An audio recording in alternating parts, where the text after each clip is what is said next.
ఈ సమావేశానికి చేసినటువంటి దైవ సేవకులకందరూ కూడా హృదయపూర్వకంగా నమస్కారాలు తెలియజేస్తూ, చాలా కాలం పాటు వైఎస్ఆర్ కాంగ్రెస్ పార్టీలో పనిచేస్తూ ఉన్నాను. జగన్మోహన్ రెడ్డి గారు అధికారంలోకి వచ్చిన తర్వాత జగన్మోహన్ రెడ్డి గారు మమ్మల్ని గౌరవించి జిల్లా కోఆపరేటివ్ సొసైటీ చైర్మన్గా ఎస్సీ మహిళా కోటలో ఉన్న సతీమణి గారికి ఇవ్వడం జరిగింది.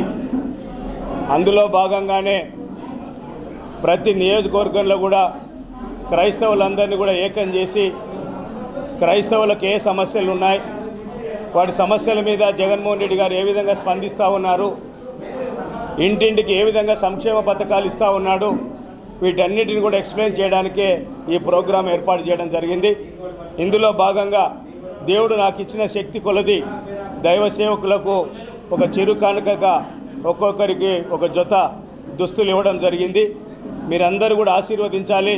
రాబోయే రోజుల్లో జగన్మోహన్ రెడ్డి గారు పెద్ద ఎత్తున ఈ రాష్ట్రం బాగుపడాలని, పేద బడుగు బలహీన వర్గాలన్నీ కూడా ఐక్యంగా ఉండాలని, అందుకే మహానుభావుడు ఎప్పుడు కూడా ఎస్సీ ఎస్టీ బీసీ మైనార్టీ క్రైస్తవులంతా కూడా మీరు ఎదగండి, నేను ఉన్నానని కూడా మా వీపు నుండి కూడా మమ్మల్ని ముందరికి పంపుతూ ఉన్నాడు.